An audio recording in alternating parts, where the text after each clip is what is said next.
Доброго ранку. Телеканал АТR продовжує інформаційне віщання програмою «Саба». Мене звати Єлизавета Цареградська. Як і обіцяли, зараз ми поговоримо про приватизацію в Україні. І до обговорення ми запросили нашого гостя Віталій Трубаров, виконуючий обов'язки голови Фонду державного майна України. Доброго ранку, пане Віталію.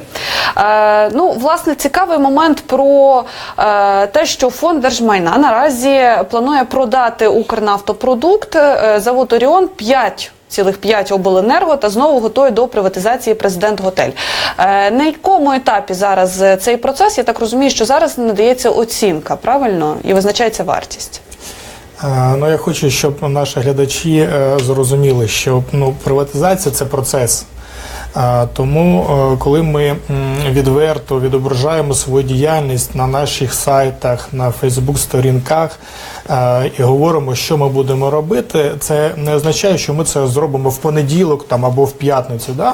Ми кажемо, що ми розпочинаємо процес. Тому усі підприємства, які ви перелічили, і ще багато чого, це підприємства державної форми власності, які будуть приватизовані. Або найближчим часом, місяць, два, три, або ми розпочинаємо процедуру і, як кажуть, фініш буде вже по весні наступного року. Тому у кожного підприємства є своя історія, да? Тому до кожного є особливості з точки зору підготовки до приватизації. Да? Велика приватизація в рамках нового закону, який буде розглядатись в Верховній Раді, буде робити з залученням радників, да? Тому ціноутворення буде в їх компетенції. Мала приватизація – це буде на електронних майданчиках, і ціноутворення буде залежати від тих оцінювачів, які ми будемо на конкурсній основі відбирати. Тому і ці підприємства, які ви озвучили, і багато інших, це підприємства, які дозволять Фонду державного майна виконати завдання, яке ставить перед нами держава, з перерахуванням грошей до державного бюджету. Якщо так коротко, так. Зокрема, цікаво, я думаю, це хвилює кожного громадянина України. Як саме пересічний громадянин відчує оці зміни після приватизації? Ми розуміємо, що ви також зазначили, це довготривалий процес, але втім, коли такі підприємства, вони приватизовуються, які це має наслідки для мешканців, для країни? Яке це має значення для країни, да, а потім давайте для мешканців. Зараз є таке відчуття в мене і впевненість у майбутньому в тому, що приватизація взагалі як велика річ буде відбуватись, і 18-й рік буде, напевно, найкращим з цього приводу. Це об'єднання усіх гілок влади навколо приватизації як процесу економічного, тобто перерахування грошей до бюджету, як сам факт приватизації, але залучення інвестицій, тому що ми бажаємо, щоб заходив в країну інвестор, купуючи підприємство, заводив додатково гроші, заводив додатково нові технології, якісь інший потенціал. Да? Тобто підприємство – це робочі місця, або їх контроль в існуючому сенсі, або в іншому. Але це підприємство повинно працювати, воно повинно отримувати прибуток, держава з цього сенсу буде отримувати гроші, податки і зростати ВВП. Громадяни будуть мати змогу працювати, заробляти гроші і, як кажуть, використовувати їх для своїх родин. Якщо так в стислій формі, то майже отак. Ця річ, безумовно, більш стосується великих підприємств. Коли йде приватизація малих якихось окремих речей, то там, крім грошей, додаткових обтяжень немає, там вже як буде. Зокрема, цікаво, минулого тижня, якщо я не помиляюся, ви говорили про те, що готується до приватизації інший об'єкт – це Центренерго. І раніше була інформація про те, що цей процес він затягувався кредиторами. Власне, чому це відбувалося? Чому кредиторам цікаво затягувати процес приватизації? Це, впевнено, не від мене. Тим не менш, вона була. Я такого не казав. в мене немає такої інформації. На сьогодні процес по приватизації Центренерго виходить на фінішну, як кажуть, пряму. Ми на конкурсних засадах відібрали радника Ernst & Young, польський філіал. Зараз до Кабінету міністрів України зайшло проєкт розпорядження, який вони повинні, значить, підтвердити. І майже там 2-3 місяці Ernst & Young робить свою роботу, свою функцію, і по весні ми будемо продавати Центренерго. Тобто це такий вже процес, як кажуть, на фініші. Угу. Якихось там впливу на ситуацію ззовні я не відчуваю. Якщо ви це питаєте, то я ззовні не відчуваю впливу. Угу. А скажіть, будь ласка, хто ще бере участь взагалі у приватизації от таких от великих підприємств державних? Тобто ми розуміємо, що є ще контролюючий орган, це спеціальна контрольна комісія Верховної Ради України з питань приватизації. Розкажіть дещо більше про їх діяльність. Як кажуть, це партнер. Спеціальна контрольна комісія Верховної Ради, вони, як кажуть, там роблять іменно свої, тому вона називається контрольна, да, що вони контролюють процеси приватизації, як вони відбуваються, згідно чинного законодавства вони відчуваються, не робить ли хтось там впливу там на ці процеси, там, да, вони відслідковують постприватизаційний контроль, тобто підприємства, які вже давно були продані, але є сумнів в тому, що процеси приватизації були прозорі, тому вони, як кажуть, долучаються до процесу постприватизаційного контролю і, використовуючи свої важелі як народних депутатів, роблять свою справу. Але вони не приймають участь в приватизації, вони її контролюють. Я бачу, що ви прийшли до нас з такою міні-презентацією, і вона на тему закону про приватизацію. Розкажіть дещо більше. На початку ми трохи торкнулись підприємств, які будуть приватизовуватися. Але більш важлива річ, як це буде робитися. Тому ми дуже усі розраховуємо на новий закон, який вже знаходиться у Верховній Раді, і, мабуть, там через тиждень, через два буде розглядатись вже нашими депутатами. Новий закон про приватизацію не містить в собі переліку. Він містить правила гри, нову концепцію приватизації в нашій країні. Закон розроблявся Фондом державного майна, профільними міністерствами Кабінету міністрів України, нашими закордонними партнерами, радниками Кабінету міністрів України, тому він такий загальний продукт там, да? І він містить, як я вже зробив, так сказати, наголос, нові правила гри, нову концепцію. Да, що саме? Основні риси закону. На сьогодні існує 7 окремих законів про приватизацію, які регламентують нашу діяльність. Ми кажемо, що буде один закон. Да? В одному законі буде все, що є на сьогодні. Да? Плюс додаткові речі. Ми кажемо, що новий закон дає можливість скоротити в 2,5 рази терміни на предприватизаційну підготовку. Тобто ми не будемо витрачати багато часу на це. Да? Що хоче інвестор? Інвестор хоче прийти, побачити, купити. Да? Він не хоче чекати. Як це робиться сьогодні. Там, да? А чому він змушений чекати сьогодні? Тому що предприватизаційна підготовка дуже зарегламентована. Багато є речей, які там в часі розтягнуті.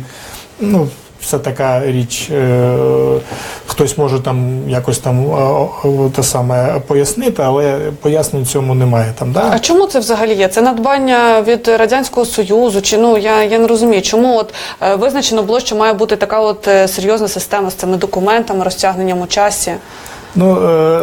Для пояснення цих речей нам дуже потрібно много часу, але усі ці можливості виходять з інших пунктів, там, да? Що усе державне майно поділене на групи А, Б, В, Г, Д, Ж. Да? Кожна група має свою процедуру. Там, да? Це процедура, там якесь там узгодження потрібно отримувати. Да? Там 30 діб на це згідно закону, там 30 днів. Ми кажемо, що що усі ці групи анулюються, буде дві великі групи. Велика приватизація, там, де за останній фінансовий рік підприємство перейшло межу 250 мільйонів гривень там, своїх активів, і мала приватизація, все що нижче цієї межі. Велика приватизація буде відбуватися з залученням радників, про які вже казав раніше. Мала приватизація виключно на електронних майданчиках.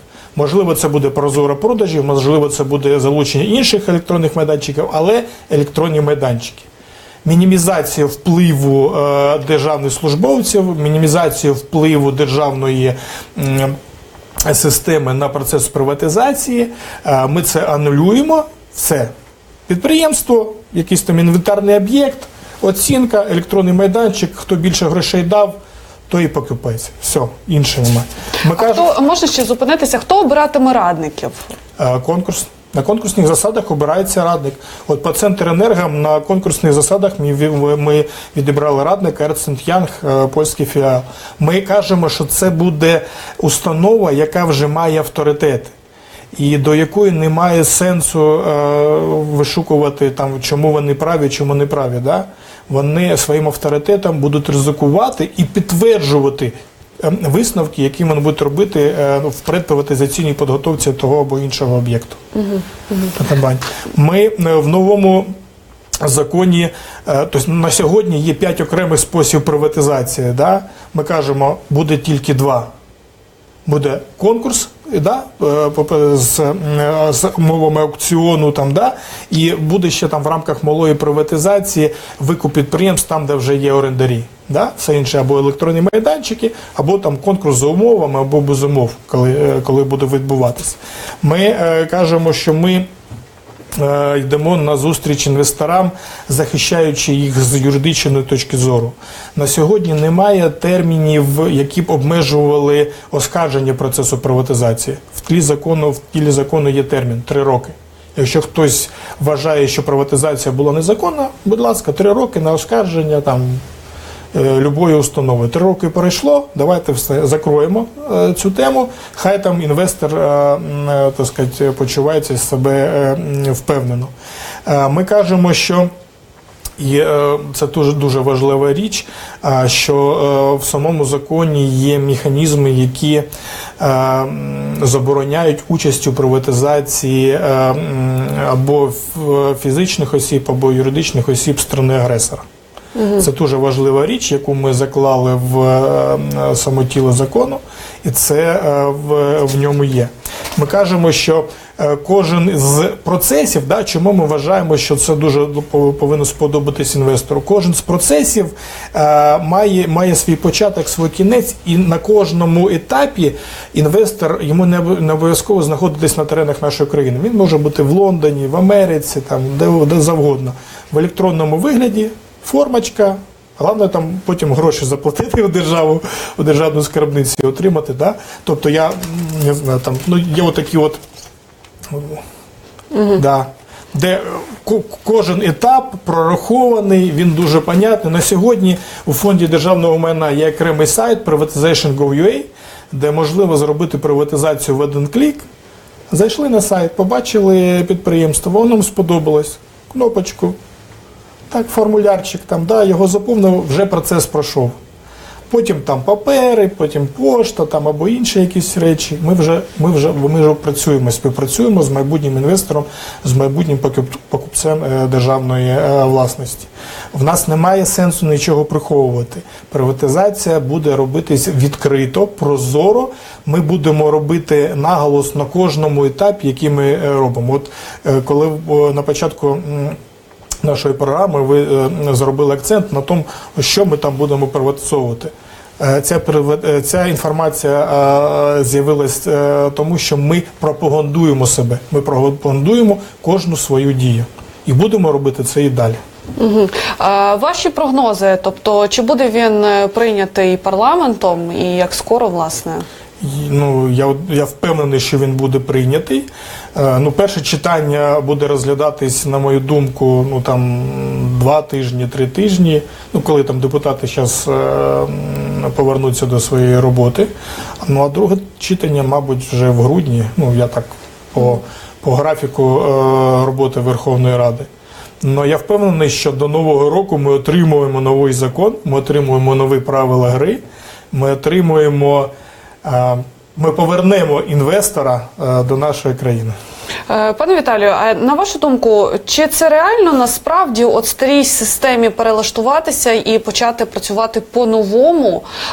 Ну, добре, закон, якщо вступить в силу, все чудово, але навіть ось ця система з кліком, так просто, ніби ти робиш якусь покупку в інтернеті. Це реально дійсно швидко перейти на новий лад? В нас немає іншого шляху. І тому Фонд державного майна, як інституційна установа, ми зробили дуже багато дій, пов'язаних з самою, як кажуть, роботою передприватизаційною підготовкою. Що ми зробили речі, які змушують інвестора до нас повернутися обличчям.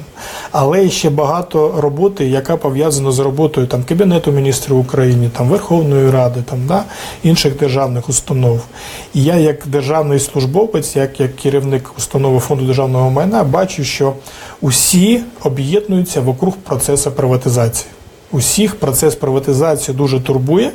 І це в мене, як кажуть, в мене є така впевненість, що об'єднання зусиль усіх гілок влади і приведе нас до того, що процес приватизації як головна річ відбудеться.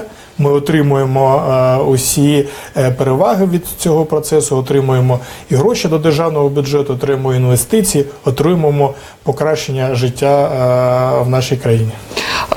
Перспективи прекрасні, але насправді зазвичай стара система, вона дає такий досить потужний опір новій. Ви впевнені, що цього разу вийде? І чи є, можливо, противники цього законопроекту, які оскаржують, наприклад, яким здається, що це не є вигідним шляхом? Я не чув, щоб хтось висловлював якісь негативні речі стосовно законопроекту, але опір системи є. На сьогодні Фонд державного майна працює по 271 постанові Кабінету міністрів України, яка регламентує, які підприємства ми повинні приватизовувати. 378 підприємств було залучено до цього списку ще в 2015 році. Але 230, якщо я пам'ятаюсь, неможливо приватизовувати. Чому? Тому що 105 знаходяться у списку до заборонених до приватизації.